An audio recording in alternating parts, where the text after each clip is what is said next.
welcome to another session of Empowering Women, Public Space and Climate Change. Thank you everybody for joining us on this 9th session today on the 12th of October. As we know, with Empowering Women, Public Space and Climate Change, we have initiated these talks every few months where we gather people from private sector, public sector, those that are practitioners and working on the ground and civil society organisations to share their projects, their initiatives, and sometimes their policies on everything related to empowering women, public space and climate change, and sometimes subjects that relate to that, like today's session. Also, we'll be chatting about urban sports. So in this session, as we know, we continue sharing, exchanging and highlighting the research, case studies from global perspectives from many of our partners and extended network, those working in collectives and initiatives to those, as we said, in private sector, also discussing the challenges and potential positive impacts with different kinds of projects on each of these topics. Also the need for a more systemic and integrated approach relating to empowering women and public space and climate change to, from across communities around the world. Now, this session in particular, I'm very excited about, because in this session of Empowering Women, we'll be, in fact, delving into the intersection of urban sports, gender equality, and climate change. So in today's world, creating safe spaces for women to engage in sports and public areas is paramount, not only for their physical well-being, but also for their mental health. And of course, we just had World Mental Health Day there on the 10th. So this session, we really explore the sort of profound importance of these spaces, backed by some of the projects that have taken place on the ground. We delve into this positive impact of urban sports on mental health and well-being, and also the insights into the physical activity and how this can enhance our mental resilience. Moreover, we'll also showcase our presenters and some of these inspiring projects, of course, and the remarkable progress in women's participation in sports, with a focus on the rise, of course, of women's teams in leagues and inspirational athletes. This is really apt for this session. These women that we present today, they're not only breaking barriers, but also really serving as role models and advocates for gender equality. So together we'll explore on how empowering women through urban sports and public spaces not only contributes to climate resilience, but it also fosters a more inclusive, compassionate society. So, of course, just to introduce myself, I'm Rosina Spinois from BIDS Belgium, and Empowering Women Public Space is an initiative with BIDS Belgium and also some of our partners that we have, including Louisa Bravo, who will join us shortly with City Space Architecture, Partners of Her City, which is a joint initiative of UN Habitat and Global Utmaning, and of course also the new European Bauhaus as community partners of BIDS Belgium. We also have many extended partners of Placemaking X, Placemaking Europe, Women in Urbanism, and as I said, many partners, thankfully. And so we go on to today's session, in which we will have 4 speakers I'm delighted to announce. We have Nia Light, Dr. Monica Robel, Elizabeth Majuma, and Laska Nanova. So after each of our presenters have shared their projects, we will then have an informal Q&A. So to my first speaker, Nia Light, thank you for joining us, Nia. So to read out your bio here, Nia, you're born in Bogota in Colombia, and you're also the president of the Koyamada International Foundation since 2012.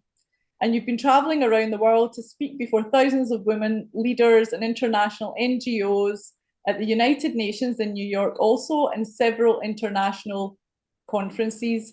You're also, Nia, the co-founder of Guardian Girls, which is how we, of course, met through this wonderful initiative that I'd reached out to you on, that you've been working on. A global gender-based violence prevention and response program that empowers girls and women to defend themselves from all forms of violence through sports and martial arts. The Guardian Girls programme is partnered with the United Nations Population Fund in late 2019 and the World Karate Federation in 2002.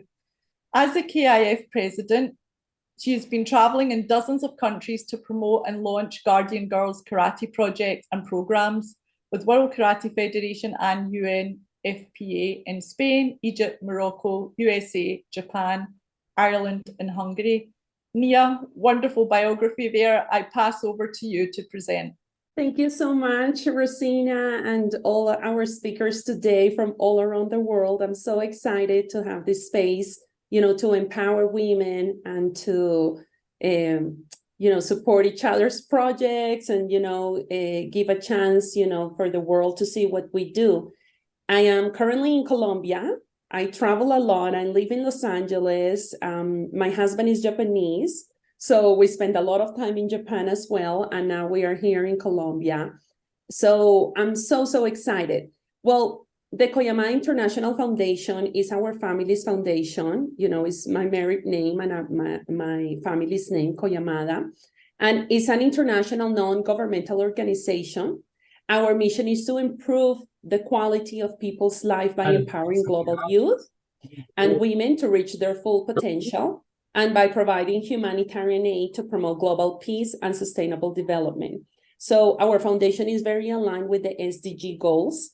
And this particular program that I just love, Guardian Girls, project, it was born actually in Nairobi. And I know, that we have one of our speakers, from Nairobi today. My husband went to Nairobi and he saw what was happening with women there. Not only in Nairobi, but in Tanzania and in general, in a lot of countries in Africa. And he said, honey, we gotta do something to protect women. So he made a pledge there. I couldn't go because I was trying to get pregnant with my miracle baby. As a woman, I struggle a lot, with my fertility. I tried for 6 years, nothing worked. I did so many in vitros. And, then I prayed for a miracle and I got my biological baby. So I got pregnant naturally and I had less than 2% chance. So as a woman, I always want to empower women to reach their full potential because I made my choices, and one of my choices was I wanted to have my education and I wanted to travel the world. I wanted to achieve all my dreams. And then I wanted to start a family. So that's something that I personally believe. And I think that every woman, has the right to choose when they want to start a family and if they want to pursue their dreams as well. So I couldn't travel to Nairobi because I had to take the malaria pill, I remember. And the doctor said, if you take the malaria pill, you're not going to be able to get pregnant. I was, oh my God. So it was this women's panel. I was invited. So my husband was the only man in the women's panel with the United Nations Population Fund talking about sexual education, the period, and I was like, what were you saying? So anyway, he was, oh no, that, women are awesome. And he was really excited. But then when he went to the slums in Nairobi, he was very shocked at what happens there and what happened to women and young girls there. So he made a pledge. He went back to United States, to our home there. And he said, honey, let's do something. What if we teach them to defend themselves? I myself am not a karateka. I know basic self-defense of how to defend myself, but he is a karateka, a 3rd-degree black belt. So that's when the Guardian Girls Global Karate Project started. So the project started in 2019. We signed an agreement, with Population Fund, United Nations Population Fund. You can see here, this was the agreement. And this is Natalia Canem, she's from Panama. I love her so much. This was the first agreement that we did. It was a historic memorandum of understanding. And that's when the Guardian Girls was born. And then in 2022, the World Karate Federation joined us and we signed a trilateral agreement. And in the trilateral agreement, the World Population Fund committed, to take this globally to all their premier leagues and to provide us the trainers of karate to help women do self-defense. So my husband said, when we first got married, he said, the first thing you need to know is how to defend yourself. So he gave me a pepper spray and he said, go to the tree and practice. And, then I practice, and this is, we take it very lightly because we are not in a situation. Some of us are very privileged and we're not in a situation where we have to deal with that. But all of us know somebody in our family or a friend, that has been subject to gender-based violence. So one woman every 11 minutes is killed by her partner globally. It's staggering, the statistics. 1 in 3, or 736 million women, have been subjected to sexual violence or intimate partner violence, or both. And 1 every 4 women between the ages of 15 and 24 who have been in a relationship will have experienced gender-based violence. So this is staggering. So we felt we had to do something, to help this. So the objective of the project is, the karate sport training provides women with self-defense skills that allow them to face gender-based violence. We also develop and implement the Women's Self-Defense Academy after the seminar that we do in each country. So we want to establish, the training in more than 30,000 clubs and 200, countries that are the members of World Karate Federation. Is a very ambitious program. This year, we started launching it in 7 countries globally. And what do we do during the program? We do a 90-minute seminar, that is taught by women that are either Olympians or world champions, because self-defense is very different, just general self-defense and self-defense for the women. And we customize the seminar to each country. So like, for example, when we went to Cairo, in Egypt, we had to customize because they have different problems than they would have, in Nairobi or in Colombia.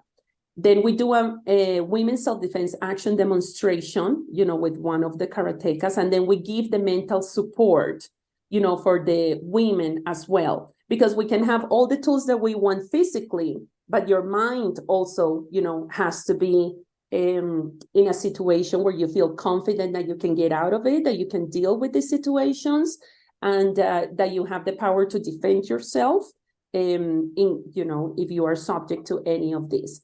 So the creators, as Rosina mentioned, are the United Nations Population Fund, our foundation, and the World Karate Federation. I myself personally, I just love traveling the world. And I think when you travel the world, it opens up your mind and it triggers something inside of you to really understand and put yourself in the shoes of another person and of another culture, of another perspective. It makes you, or it has made me personally, less judgmental, because then you don't judge. We are all women. We are all in the same shoes. Yes, it's 2023. We have advanced a ton, from the back in the days when we were owned by men. We couldn't be owners of property. You couldn't own a house. You couldn't go to school. Only the men got the education. So we have come a long way, but we have a long way to go. And the reason why we are doing this with our foundation and my husband is because we are thinking about the future generation. When my son gets married to his wife and they have children, and I'm older and I have grandchildren, we want to change this for the next generation. Many people ask me, how do you deal with this? Because the cases and the stories are very strong. And for me, particularly, I respect and love people from all over the cultures, all over the world, all the religions. I love them all. But I myself, I was raised Catholic. Well, it's Colombia, so we believe in Virgin Mary, and baby Jesus and Archangel Michael, and that all of this, very Catholic. But because of my miracle baby, I'm very devoted, to Jesus, and I love him so much. And I really feel like, in a way, for my mental health, praying really helped me. For other women, maybe it's yoga, maybe it's, something else, maybe they exercise, maybe, but for my mental health, the greatest gift my mother gave me was her spirituality. Because then she said, in times when there is darkness, that life is a roller coaster, it goes up and down. You will have moments where you will face great challenges. For me, it was my fertility and not being able to get pregnant. I was in a very bad mental state, because I could not be a mother and I wanted to be a mother so bad. And the only thing that helped me was reminding myself, wow, my mother really installed this on me. The best gift, anything, material would have not, sustained me through those challenging times, and my family and my husband. So my faith did.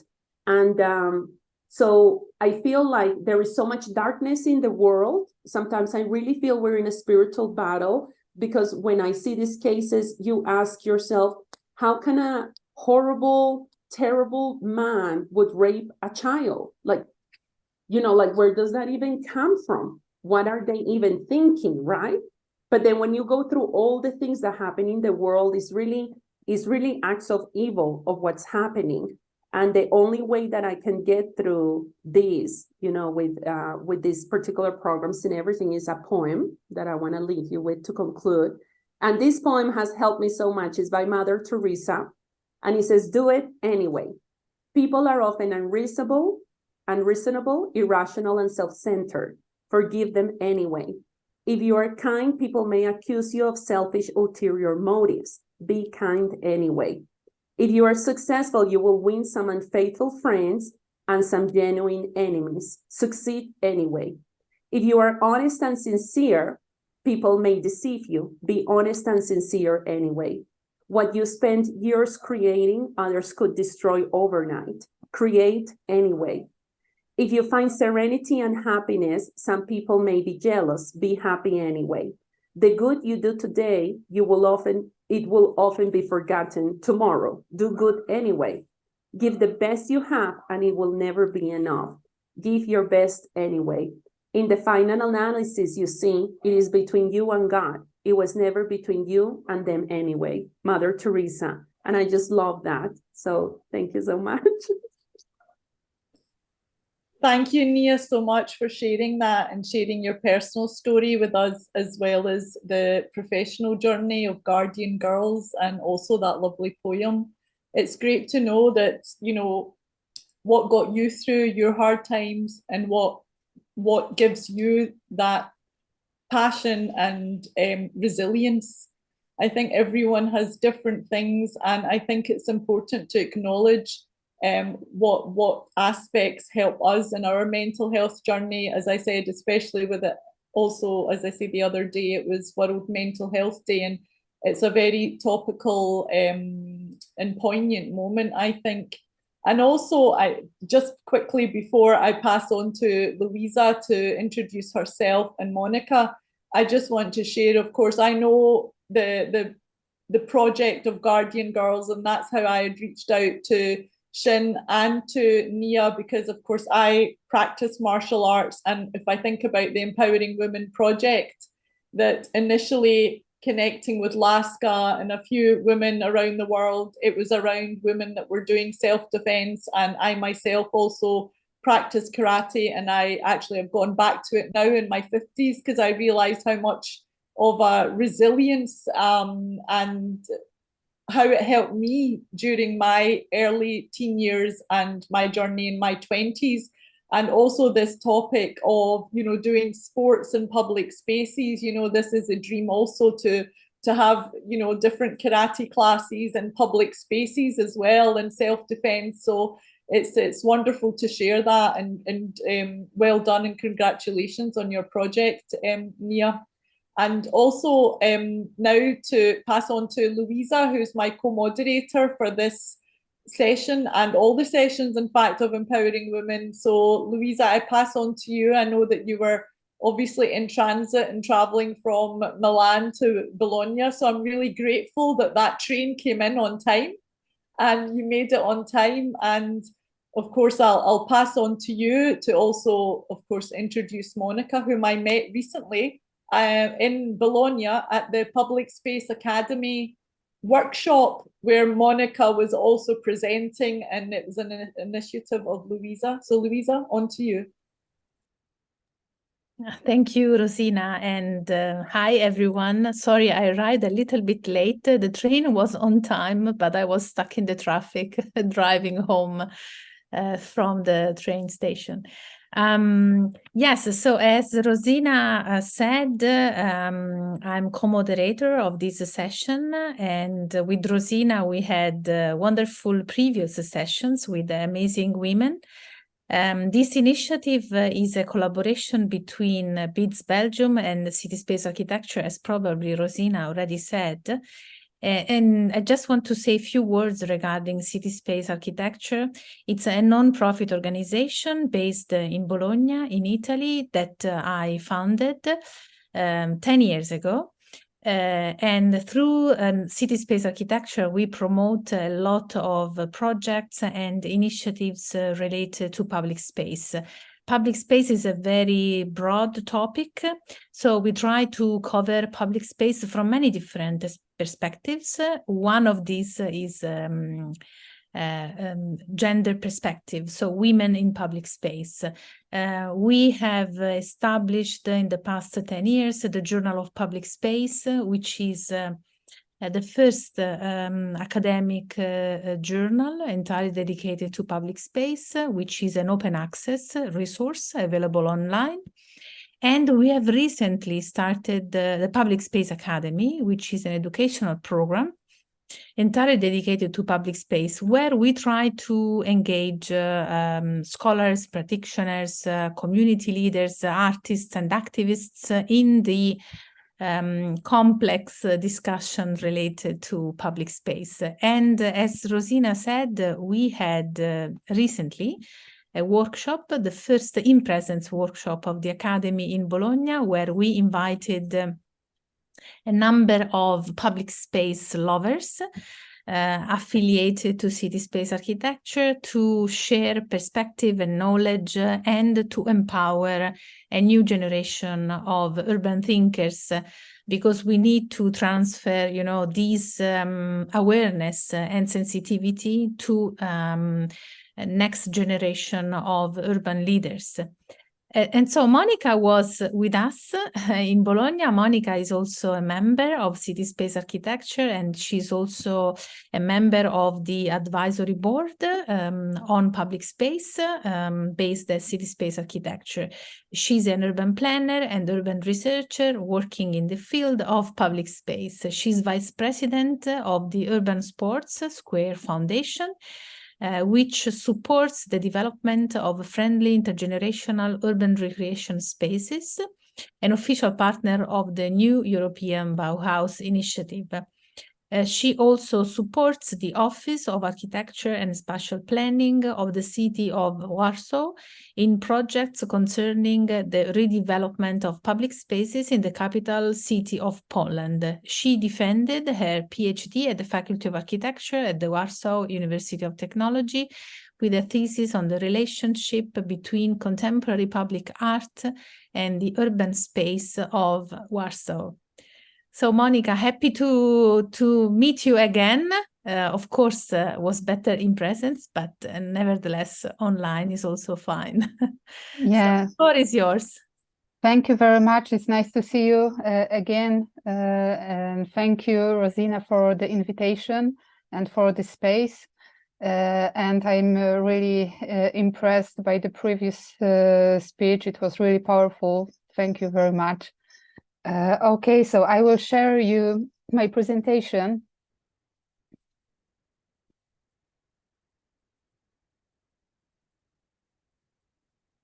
Okay, tell me if you see it.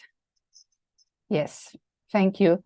So I was introduced in few words, but I will briefly say what we are doing. We are a group of architects, urban designers, urban planners, and landscape designers, and also sport enthusiasts. And we work with local authorities. We are based in Warsaw. We work really locally. And we think that after 10 years of our work and after more than 40 locations in Warsaw, we can treat our city as an urban sports laboratory.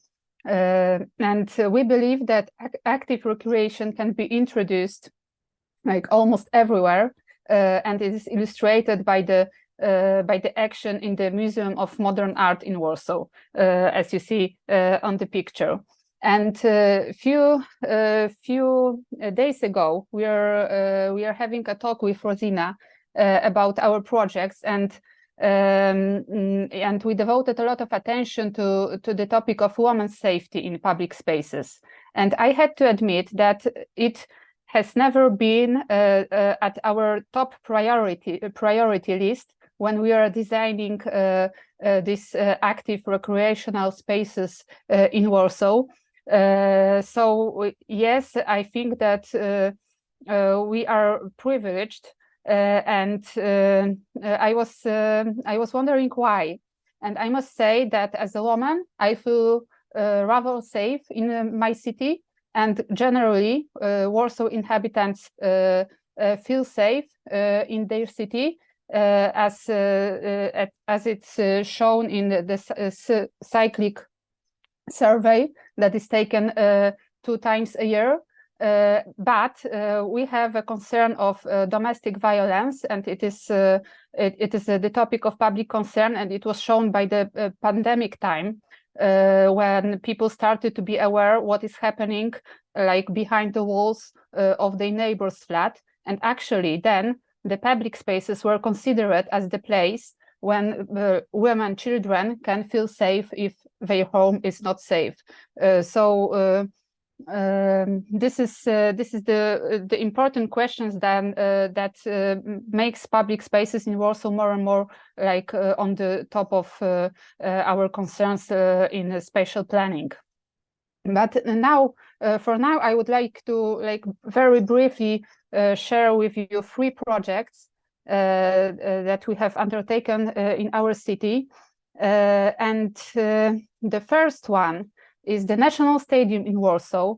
This object was built because of the football event, like in 2012, and generally stadiums or football stadiums are not considered as a very women-friendly places, and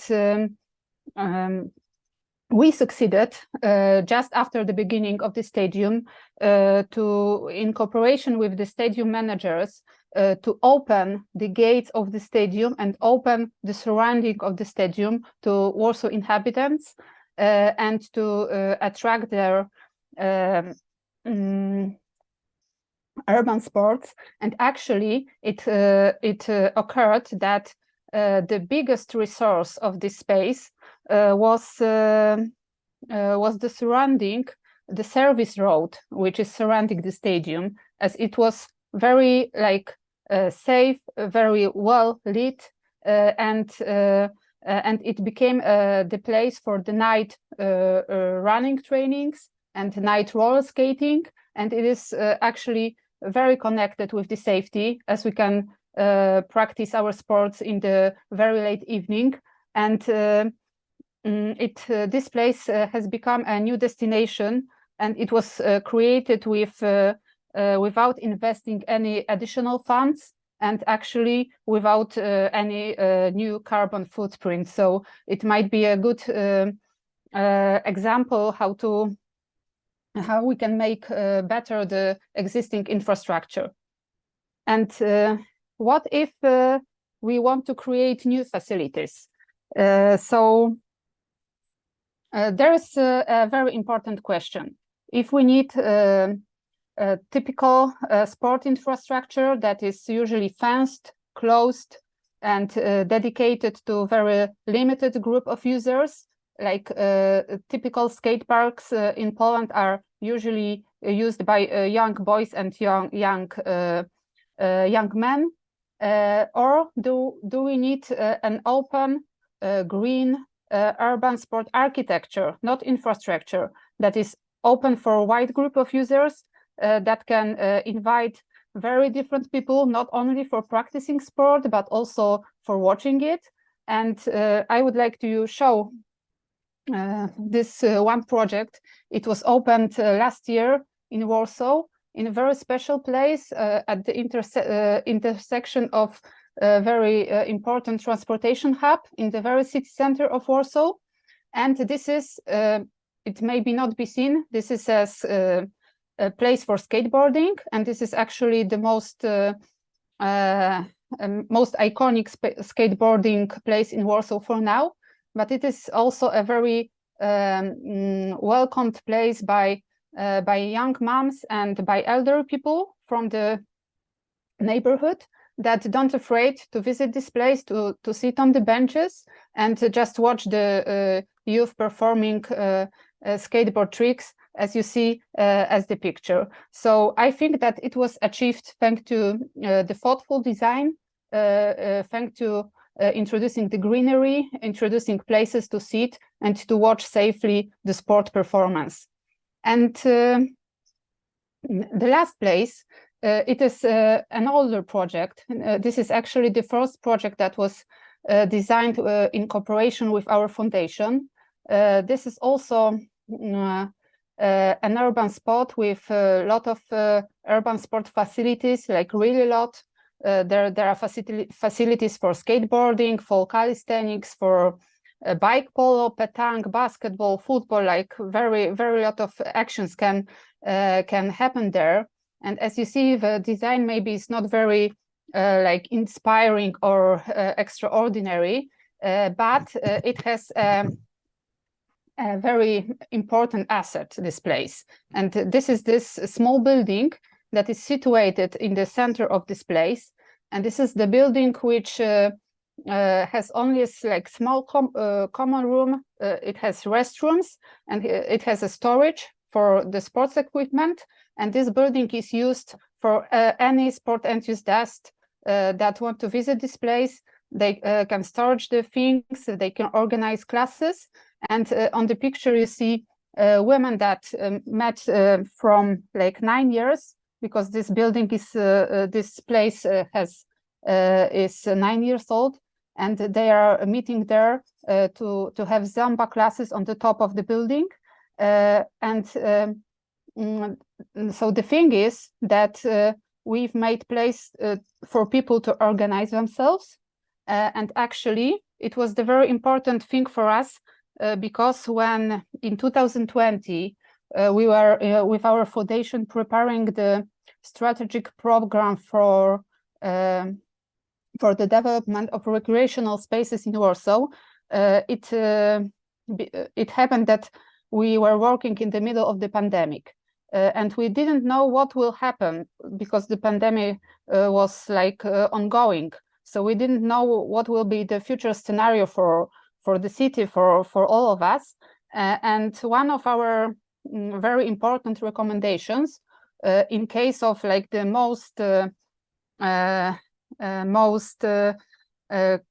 the worst scenario, like the crisis scenario, was to invest in people, not in infrastructure.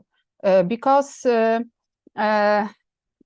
infrastructure, as we all know, may be very helpful, but without the people who want to organize themselves, we won't do anything. And I will leave you with that thought. Thank you very much. So that's it. Thank you very much, Monica. Really interesting projects there. And of course, what's interesting to know about you, which I found out when we spoke, is that of course you're also in the policy side as well as being a practitioner. Yes, yes, that's true. Like I've been working with a policy for my city in developing like recreational areas and also for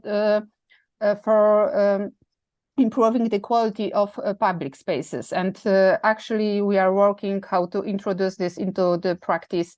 And of course there is a lot of investments in Warsaw now, like a lot of places is changing, and at the same time people are have very high expectation. So this is really a big challenge to do it like as quickly as our citizens want to do, to have this better public spaces.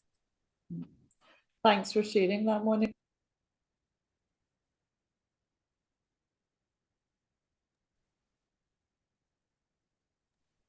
Apologies, it was on mute there.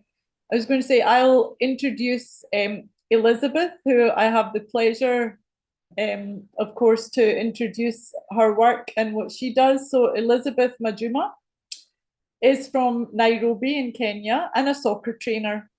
She's been training women and children for the last 2 years and volunteering and driven by her passion. She is also the 2019 Female Sportsperson of the Year in Kenya, representing Riverside CBO Group from Gatwickera, a KDI partner. So using whatever resources she has to get her hands on, whether it's a soccer ball, and she has a desire to make change and is making change in her community. So she inspires with being a female role model and a change agent in her community and beyond. So Elizabeth, I pass on to you and thank you so much for joining us.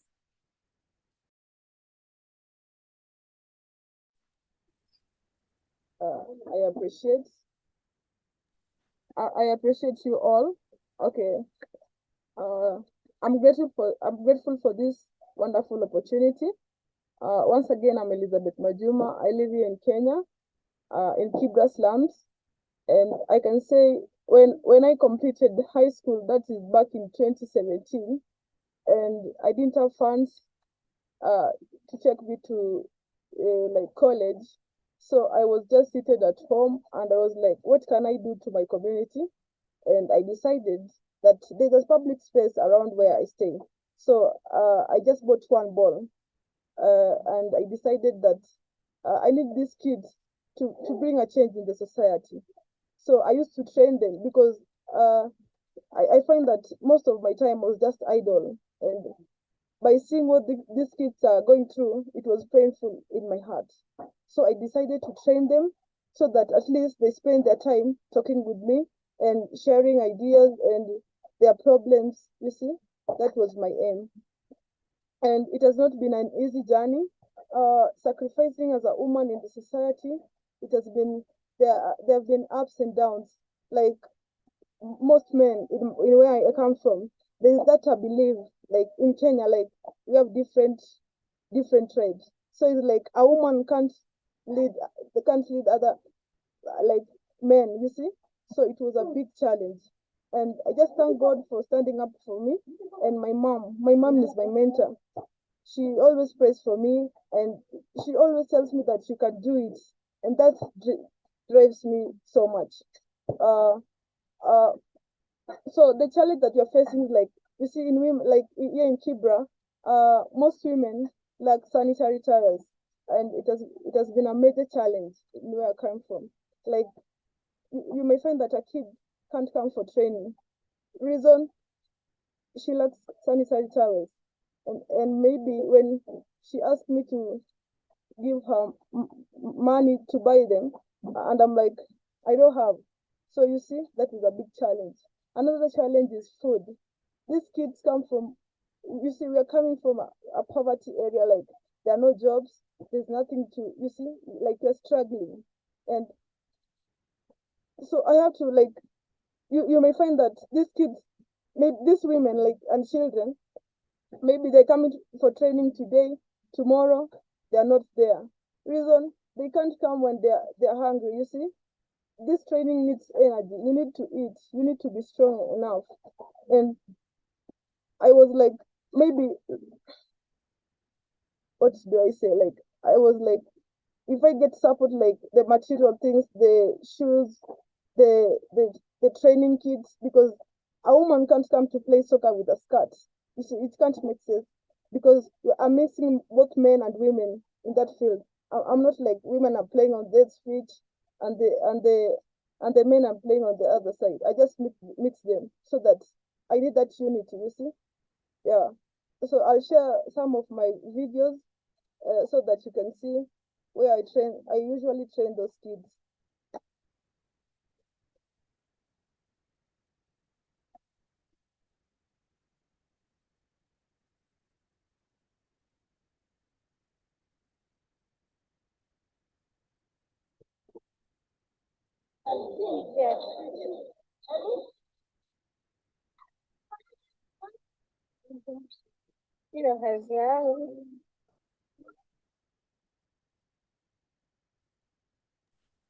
Someone here? Elizabeth, could you enlarge on that by clicking on that?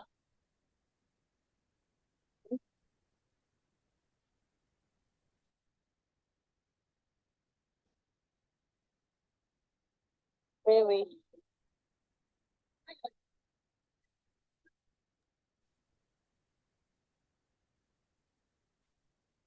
You just need to maybe double click on that image you have there, if it's possible.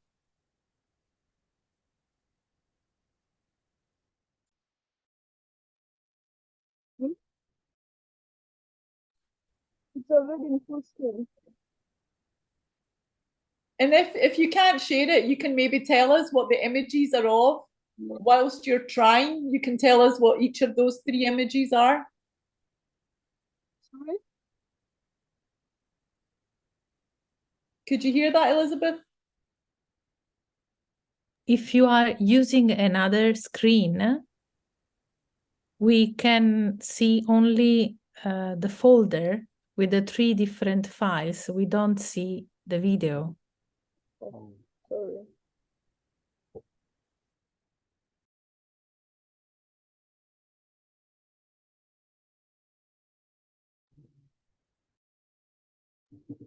One second, please. That's fine. Give it another bit of time to see if you can do that. You can also talk to us while you're trying to open it up, Elizabeth. You don't need to put yourself on mute. And if you can't share it, it's also fine. It would be, okay, we have it.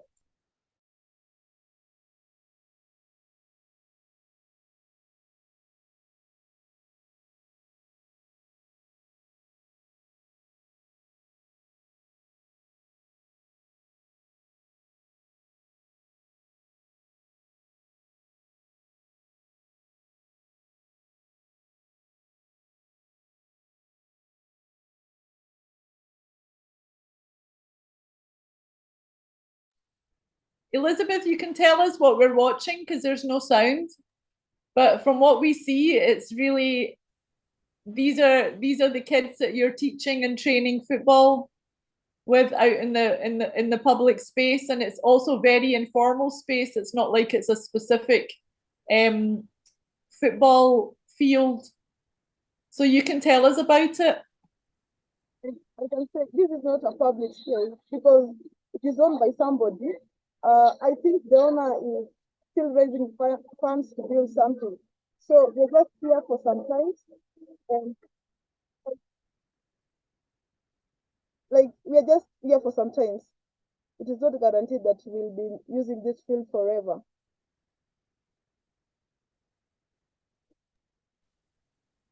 So you're raising funds for this space or to get a dedicated space is what you're saying, Elizabeth, yeah?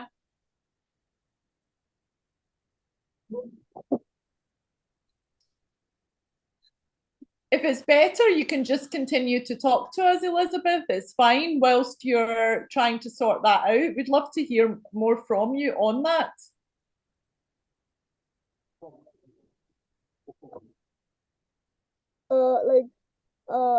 This like you're asking about like the space or like the space. It is not a public space. It is owned by somebody, like I said before. So the owner is still raising funds to build something, of which maybe we can wake up tomorrow and we are being told that we are no longer using this space. And that means the dreams of this kid will be like, it will be over because there's no other space around where I stay. Yeah. So maybe if I find a space that I can trade these kids that I'm the one who is owning it, it will be better. Yeah. Oh. That's fine, Elizabeth. Thanks for sharing that. We did at least get an image of what the space looks like, and you're saying it's a private space, which is interesting. Do you have, if you don't have other images to show, maybe you can tell us what the other images were of? It is a private space. It is a private space. And even as we don't know who is owning that space. Okay, you're asking about the other images. Let me. Just asking you, you don't need to show them, as obviously it's a bit challenging, but I was just going to ask you, were they also of other spaces that you use when you're training other women and girls or the kids? There's no other space around. We're only using that field. We only have one field that we're using. And the population, you see, I'm training many kids. So you may find that I've divided my sessions like in time, maybe from 1 p.m. to around 2 p.m. I'm training this category, maybe under 10, and from 4 p.m. to 5 another category, because if I use one field for all of those kids, it will be crowded. You see, it will be overcrowded, and that is how I use it. Thank you, Elizabeth, for really sharing that, and also really sharing on the ground the real challenges. As you say, these are like real challenges. It's, as you're saying, kids that come hungry, it's a poverty, it's a women with kind of period poverty. These are the real issues, whilst you're using a space, like you said, that you don't even know whose it is, but it's the only space that's available that kids can use and that you can train on. So we'd love to delve deeper into that in our Q&A and in the discussion. And really, thank you so much for sharing that. And I pass on to Louisa to introduce Laska. Unless I cut too short, did you have more to add to that, Elizabeth? What I can say, like, the major challenge I'm facing is the lack of sanitary towels. You see, that is the only thing that even me as a soccer trainer, it really affects me, because if I can't afford to buy sanitary towels, how will I manage those women and children? You see, it is a hard task. Yeah, thanks for sharing that, Elizabeth. And I think also, you know, part of what I would, or what the vision of empowering women is, and also connecting different women that we have in all different sessions, is also to see what we can do to maybe help one another when it comes to the challenges that we face. So it would be wonderful to stay in touch with you, Elizabeth, and to see, you know, what collectively there could be done to help women in that period poverty aspect. So definitely, you know, and I'm sure everyone in this session agrees on that, of, you know, we can see what more to do and stay connected. So thank you for sharing what the real core issue is for you there, whilst you're doing this amazing voluntary work of training people in your passion, which can't be easy. So on that note, Louisa, I pass on to you to present Laska, and then we have a discussion. Just a minute, please. Sorry? Sorry. Just a minute. I forgot to say, like, I also need to be educated on how to handle these women and children, because I'm just doing it for my own experience. So I need that education. Thank you. Thank you, Elizabeth. And I'm sure with all the women that we've got in our networks, we would be more than happy to connect and share and exchange together, so we can all learn more. Yes, exactly. It's a very nice presentation, Elizabeth. I really like your passion for your community, which is very important, which is what the passion, I mean, it is what mostly drive us all in the work that we do, especially when we deal with such a sensitive topic related to women and gender.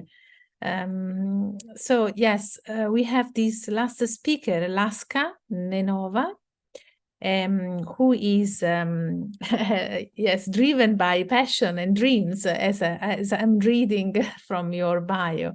Laska is a founding board member of Placemaking Europe, a founder and general manager of BGB Active Association and managing partner of Urban Nudges. A serial social entrepreneur, social impact marketer, and placemaker. So maybe you can explain your passion here for placemaking and public space. Thank you. Yeah, it's a you know, it's a great bio, and sometimes I feel, you know, what does it say? But I think you said it really well. I would define myself as a person, as a woman, as a human being who did not lose its belief, maybe naive, childish belief that change is possible. Because, you know, when we are kids, we don't know that we cannot do something, so we do it, you know, and usually this cannot be done, cannot stop us. So I think this is what has driven me in my work, in my development in the last 15 years. Because before, you know, as a young woman, I was very much career oriented. So my goal was to climb the ladder and prove that I'm capable and possible, and, you know, become a manager of a big company, la la la. So when I reached this point, you know, I was there at the top, you know, being a sales and marketing director of international company, and then I didn't feel anything. I was feeling empty. I did not feel the passion. So, you know, it was this moment when I decided, oh, you know, that's done, so let's do something else. When I left the corporate sector, and I decided to completely change who I am. And first I started, you know, going back to understanding who I am, you know, where this let's say ambition for achieving and climbing the ladder, you know, entering the wheel, the hamster wheel, which I call it now, you know, where is it coming from, and why, you know, as a woman, I want to, you know, be there and prove something where there's many other opportunities, you know, to prove my personal worth. So there was 1 year of discovering and finding what I want to do and where should I go. I went through a series of self-educating and certifying myself to being a coach and non-formal trainer. Started giving some capacity building workshops, and then, you know, it's how these moments they work. Then the topic of physical activity came up. So, you know, then and again, from a personal moment, as we all share, it's something that, you know, personally, if I can use this very nice, not Bulgarian word, we got kicked in our butt, you know, to move and to do something.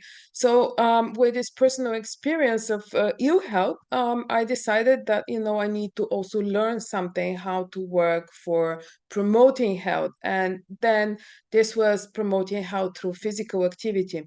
And this is how I started my journey into the physical activity world. And for the past 10 years, I have been managing one of the biggest global campaigns called Now We Move campaign with a Danish organization called International Sports and Culture Association.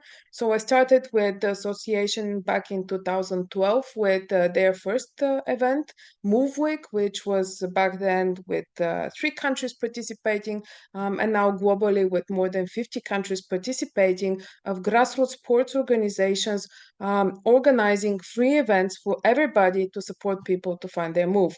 And why I'm telling this story, because, you know, with the development of the campaign and me working on discovering what makes people move, or what makes people desire to be active, and what are the barriers towards people to be active, then I also started, you know, learning more about placemaking.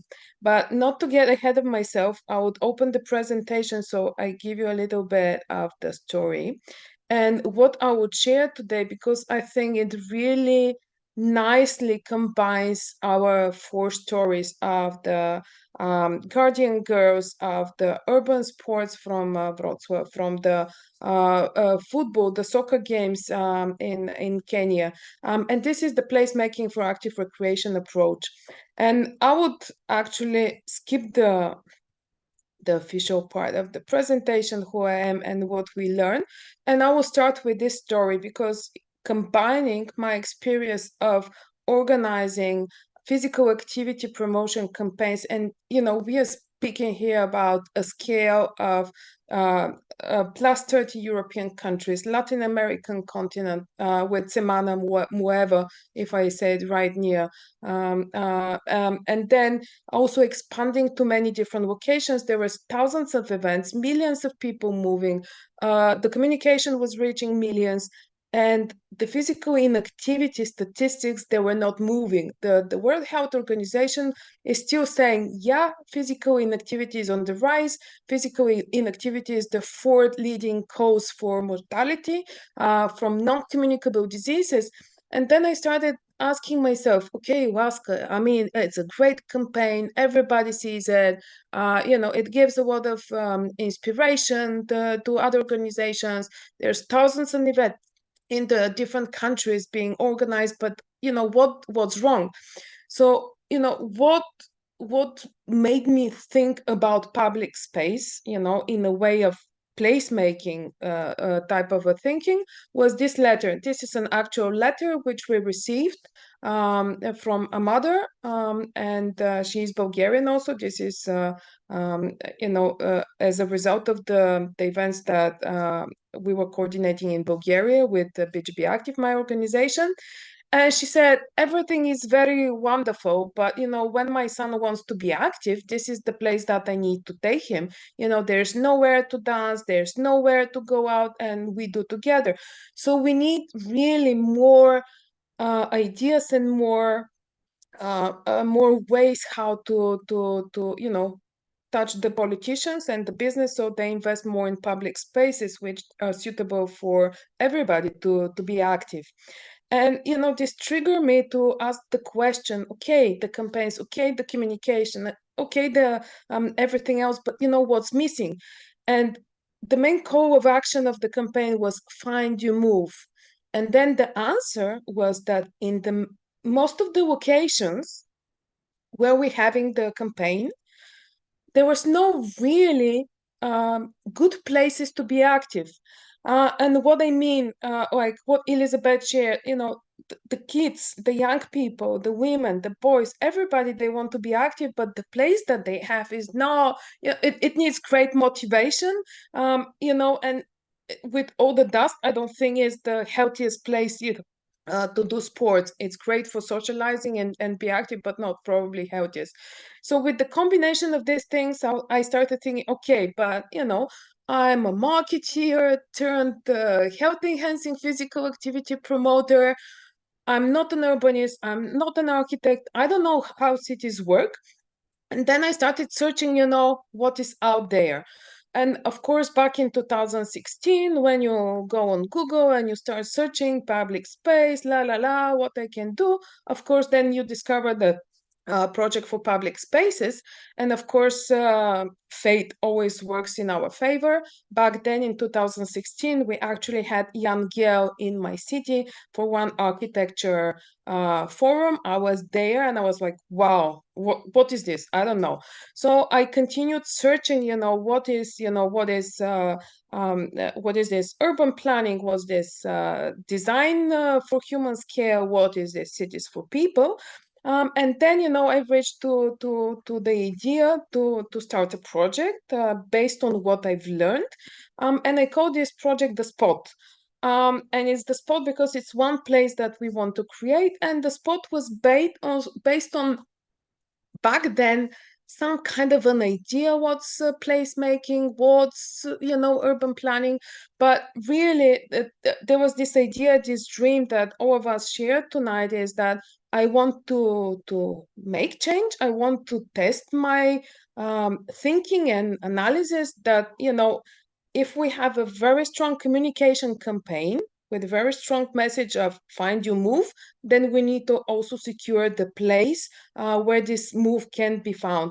And back in 2017, we actually started the first placemaking project in Bulgaria, where we tested to work with grassroots sports sector organizations, youth organizations, the municipality, and of course with professionals, urban designers that we work with, two colleagues, to help us with the design of the spaces. And we started doing the placemaking, of course, trial and error. But with this development in this story, 2017, very successful project, we had 10 spaces turned to places for young people, with young people, designed how they wanted. So we had a parkour playground, we had a youth dance stage, we had something that's called Youth Sphere, where young people meet and they do yoga, and they have a piano there and everything. And this is all in public space and made in collaboration. With the municipality, the businesses, the communities, everybody. 2018, we repeated the process, now with much more knowledge and much more understanding. And of course, we started promoting also placemaking across Bulgaria. And then, there was, again, the question, because when we do the projects, and also for these two projects, we made sure to have surveys and to ask people, what is... what is your perception of the process? What is your perception of the new place? Do you feel more connected? Do you use it more? And then, these surveys of both participants and the partners that we work, they were all saying, this really made me think more. This process gave me more opportunities, to work with the municipality. And then, we discovered different ways to solve challenges. So we started thinking again, okay, how can this process, can be even more improved, and I think simplified, because the whole idea was that as a health enhancing physical activity promoter, as a national coordinator of the campaign for Bulgaria, but also on the European and the global level, I was working mainly with grassroots sports organizations. So these are not the professional federations, these are not the professional sports clubs, but these are the umbrella organizations who focus on people to provide them opportunities to be physically active for their health. So with that thinking, and I'll skip this one because I think that you all ladies know what is to be active in public space, and there's many different possibilities, from active mobility, from structured workouts to just active recreation. And then, also asking the question about the placemaking, what it is and how it can work. We come with the idea, again, the animation, that we can actually combine placemaking and physical activity. And then we created the placemaking for active recreation approach. It was a 2 years project funded with by the European Union. We had, of course, the expertise of Placemaking Europe, and already in 2020, Placemaking Europe was founded as a legal entity. I've also added ISCA, International Sports and Culture Association, so Placemaking Europe, of course, expert in placemaking, and then ISCA with expert in physical activity promotion realm.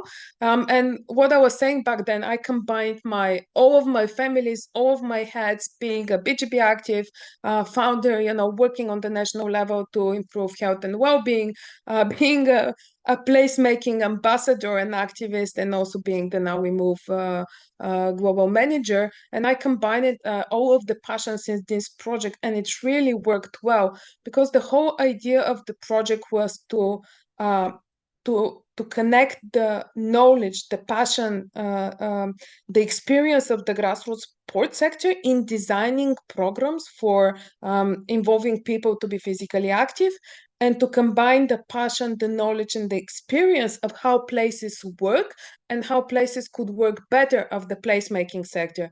And we created the placemaking for active recreation approach. This is a toolkit. There's a research, there's an approach, there's an action pack, there's an e-learning course for just starting their journey of either be it grassroots sports activists or grassroots placemaker and city makers.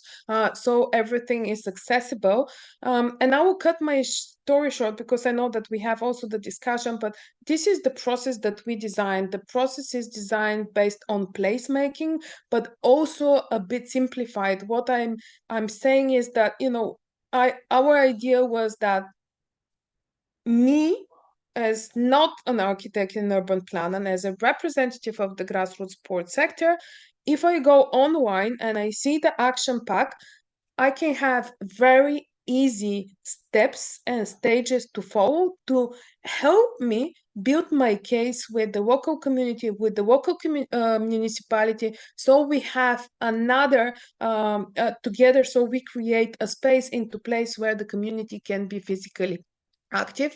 And this is a 70-slide presentation. I would not stay here, but also I will share with Rosina the link. It's a placemaking4activerecreation.org. You can find all of the materials over there with tools and inspiration. And I would suggest also for all of you, that you work with stakeholders that they're starting their journey, also to share, because it's there to use. And I think this is the youth sphere. I will stop at the celebration, because for us the celebration was to also give suggestions for physical activity events for a full day of sport and fun and activities. And this is how we were also supporting the other side, either the municipality or the urban planners, to think about how the place can also invite people to be active.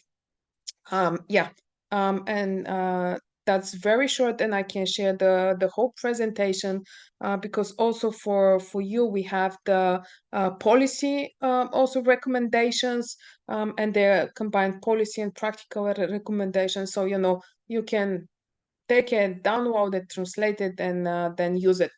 Not you, but everybody that want to use the placemaking for promoting physical activity. And that's it in very short. Thank you, Laska. And before I pass on to Louisa and we start the discussion, Nia sent me a quick message just to say that she will be leaving us shortly for another meeting. Nia, just wanted to say thank you for your presentation. Of course, we share the recording and we will share the discussion that will follow. Wonderful. Thank you so much. I'm so sorry I have to go. And a big kiss and hug to all of you. I really enjoy your presentations, and I will look at the discussion after. Thank you so much for having me. Ciao. Thank you, Nia. Take care and we'll be in touch. Louisa, I pass on to you.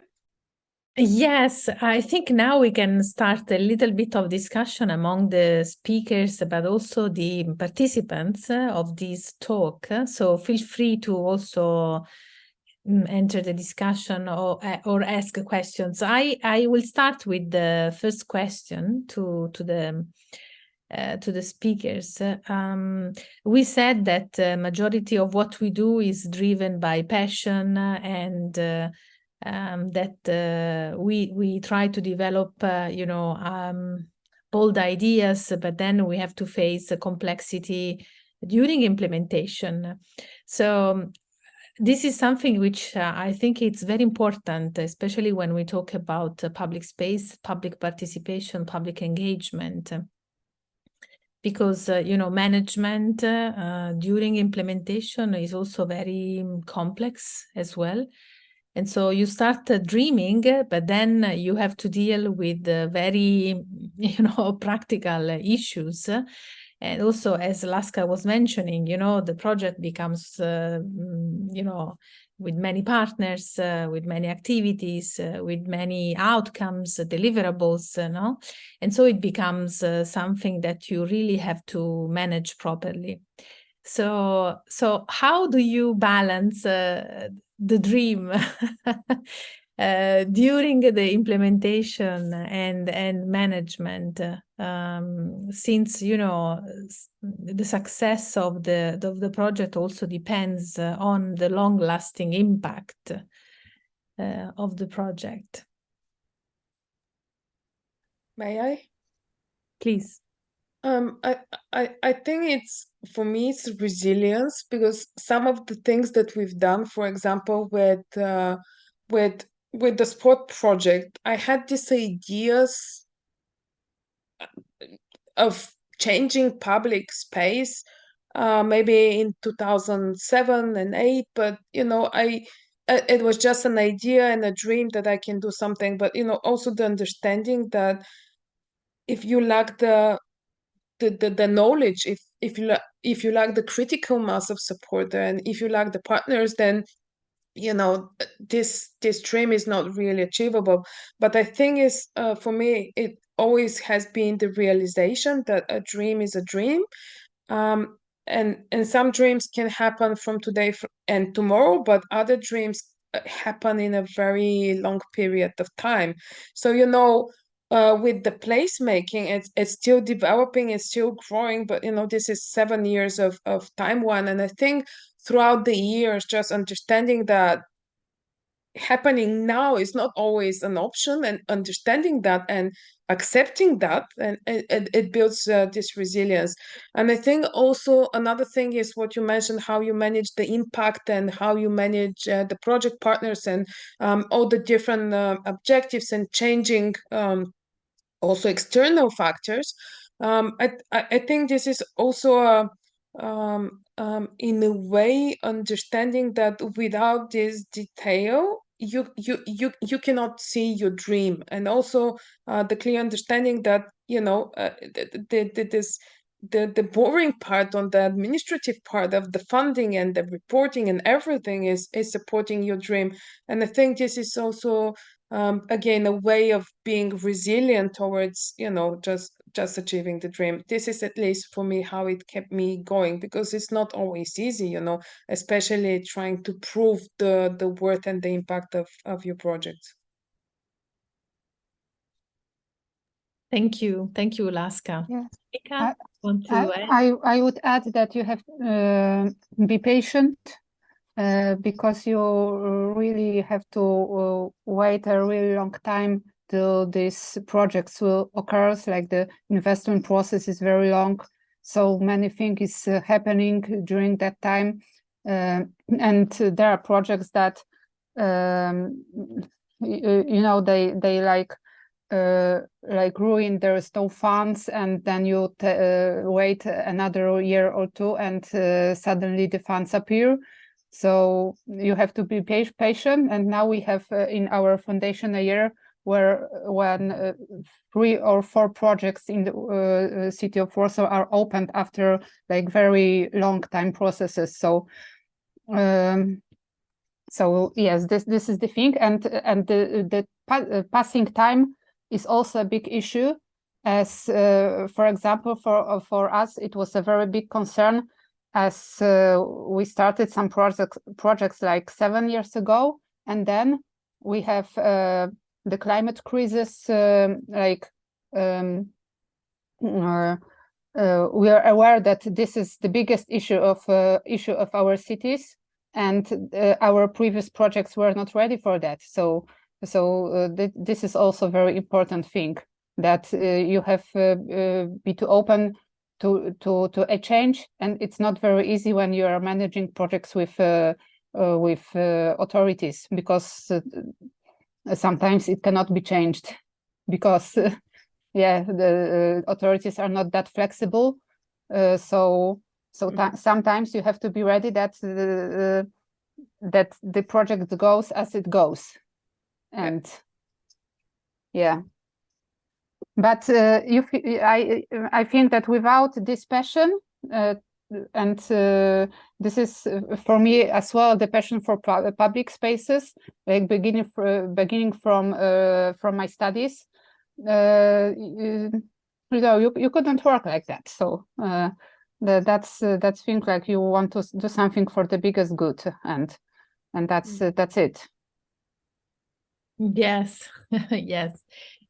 Elizabeth, would you like to add something? You know, how are you following up from the initial idea to the management and full implementation now that you deal with these young people that you are training?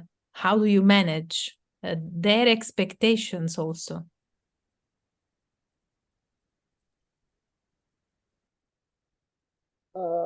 I would say that managing these kids is not easy. It comes from the heart. I don't want to see them suffering like the way I was raised, because I was raised with a single parent, that is my mom. Wow, I love my mom so much. So like this space, like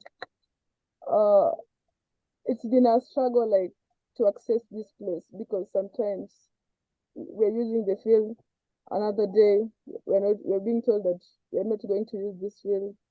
The other people have paid and they need to use it. So it's like, okay, I think like the owner is fighting me now that I'm a lady, and I have brothers who also helps me in this journey. They're very strong, and when I tell them anything, they stand up for me, and I'm much grateful. Yeah. Thank you, Elizabeth. I see Nuran wants to add something.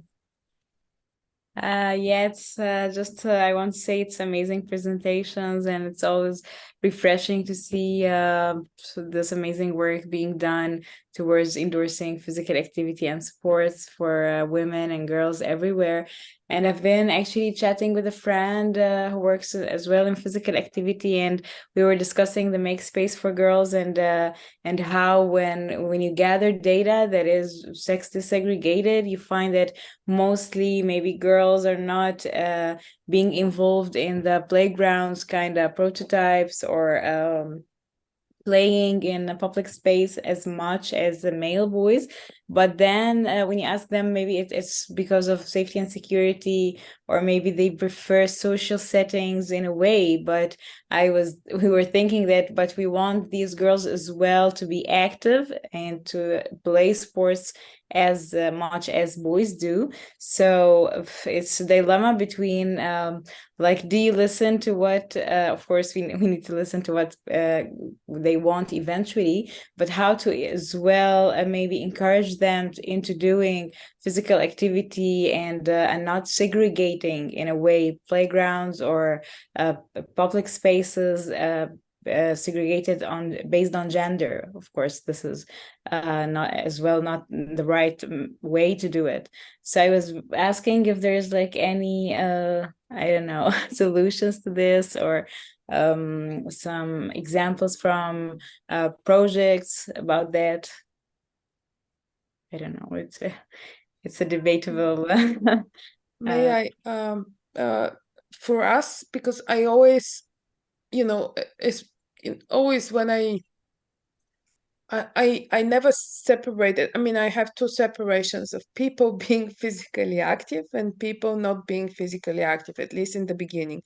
And then, of course, with the understanding of, especially with teenage boys and girls, this different perception, especially with girls when bodies start changing, when there's other things that's interesting. What we discovered, and this is another thing, I think also we are very closed in our understanding of what sport is and what physical activity is and the new ways to be active. So with the different projects, for example, with the parkour playground, there was equal girls and boys. But it's like we do not accept parkour as particularly thing girls do, but they do it. They jump from there's high places, which for me is super scary, and they do stuff. And also the other thing is with the street sport, where there's not street fitness that you hold and you do the crazy thing, which I don't know even the name in English. And I think it's like, not also understanding how this physical activity changes for them, be it street dance and street ball and skateboard. Also quite now I find more girls doing skateboard than boys, at least what I see. It's understanding, but also Nuran, with our engagement with you around the feminist urbanism, this is another learning process that with the placemaking for active recreation as the next step is to focus, how do we also use the approach to lead also the grassroots sports sector, to think about how they provide self environment also for girls and women, without saying, okay, this is for girls, this is for boys, or but still have the possibility to engage both groups and the different ages, but also to give enough space also for them to be active in different way, because when they grow, they're really active in a different way. And I think it's a great question, but it's let's delve more in it in the future. Have it as a goal. Yeah, totally. Yeah, thank you all. It's really inspiring, and Elizabeth seeing as well this different context in Kenya and how it's handled. It's brilliant, actually, the work you're doing there, and with all the challenges. Yeah, thank you.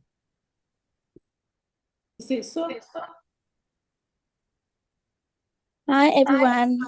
Thank you so much for the presentations. They were very inspiring and very encouraging and empowering as well.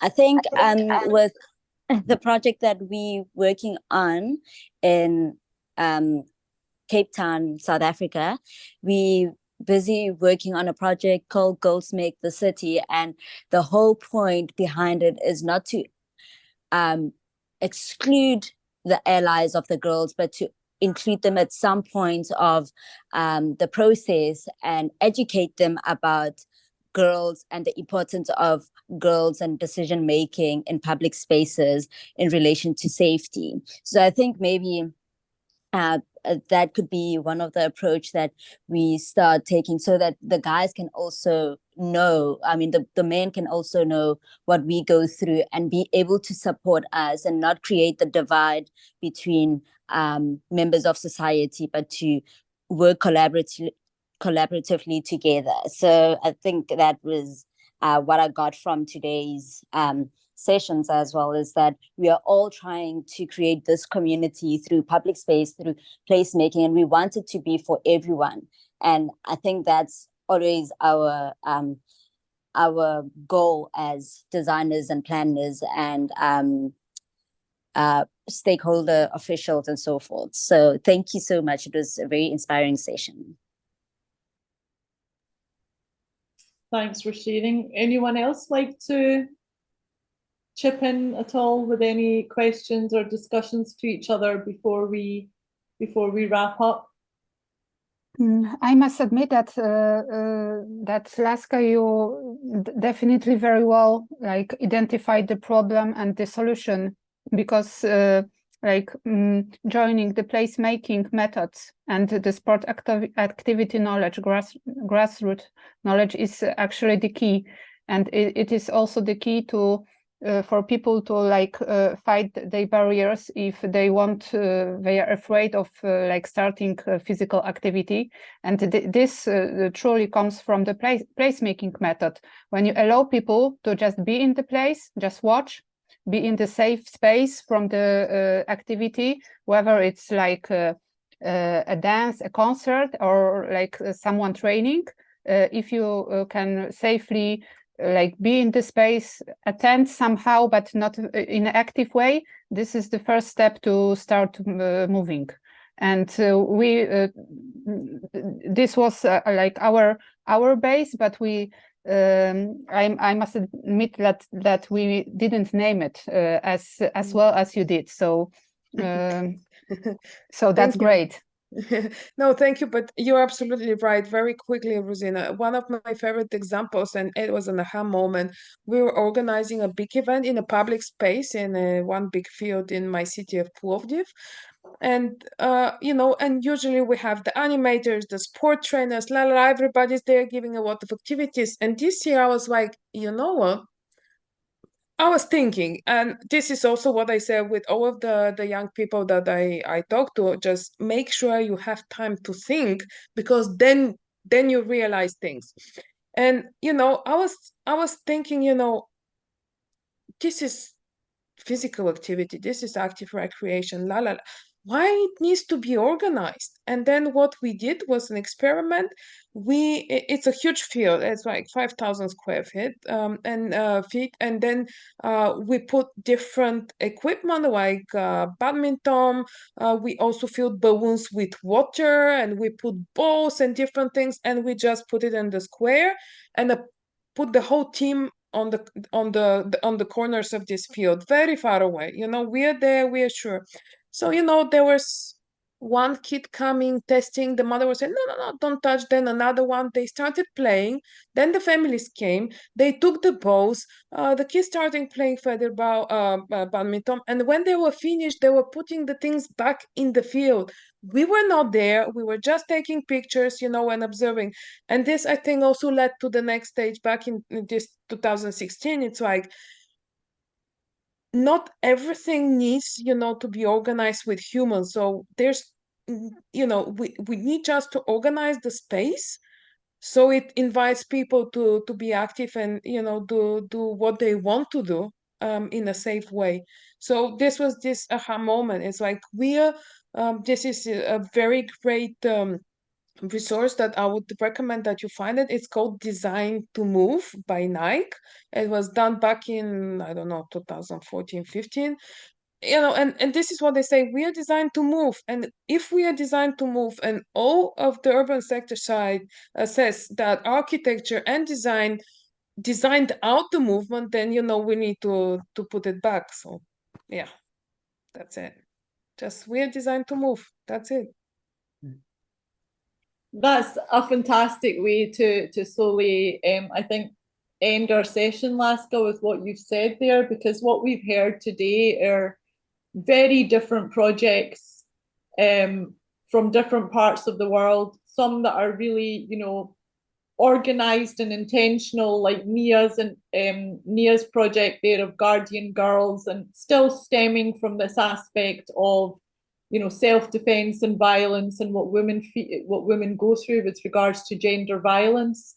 And then moving into some of these organized projects, Monica, that of course that you have done, where it's organized spaces, which are really interesting with some of the projects that you've seen there. And of course, I think a big aspect is certainly this fact of creating spaces for all, and that they're accessible for all. And then also, Elizabeth, I mean, your project, I think, really touched our heart of your passion and volunteering that you do in this informal space.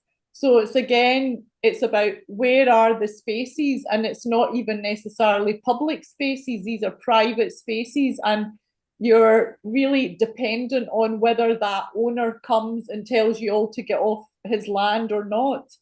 And yet it shows this dire need of needing public spaces that are for everybody, not necessarily that they're organized spaces, but just spaces that are open, that are healthy spaces that young and old can use and play. And I think one aspect that really hits me is this aspect of multifunctional spaces, whether it's even a skateboard park, but it can be for cycling, it can be for just hanging out, it can be also maybe just for kicking a ball about. I think this is also important as well, that we look at spaces that are multifunctional, because I think that's something that's definitely needed. And then also, I think the whole gender aspect, that I think as we know, if you design for women, you design for all.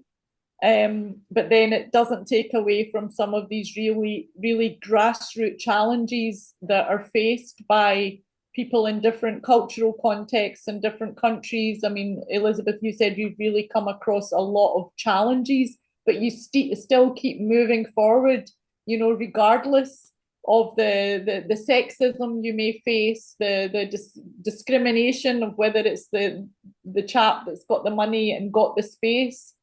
So it's a very interesting topic. We had a lot of interest actually once it was announced from people wanting to be speakers and share their perspectives on it. So we may well do another session on this. And of course, Laska, thanks to you as well for sharing this toolbox and what you've been doing. I know it's a big passion for you and you've been working on this for a while.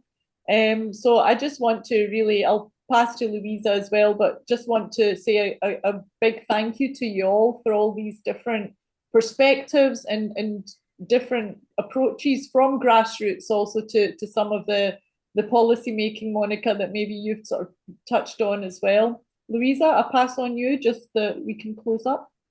Yes, I think, Rosina, you made a fabulous wrap up of this session. Also, I'm glad that we had such different approaches and speakers to actually discuss more about what it means to implement projects led by women.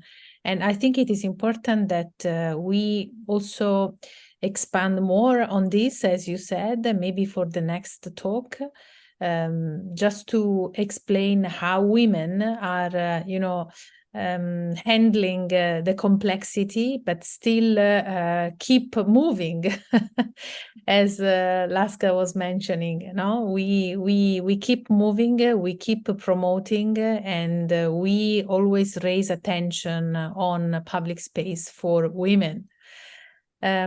So I don't want to add more on this because I think you already did an amazing job by presenting your projects. So I think it's time to close this session. So thank you for your participation and attendance. Then thanks to the speakers and thanks to Rosina also, that is always engaging and inviting women to join these talks. And so we should probably meet again soon for the next, which will be the 10th talk, right, Rosina? Absolutely, it will be the 10th talk indeed, and we're hopefully going to sort of work on a reflection of the last 10 talks that we've done, and to perhaps think about publishing something there with all the reflections and all the amazing women that we've had, and men, I think one man, yes. had, presenting in the sessions. We of course welcome men to join us, so if there's any that see this recording also, they're more than welcome to join us for future sessions. So we'll stop the recording there, and thank you very much, everybody.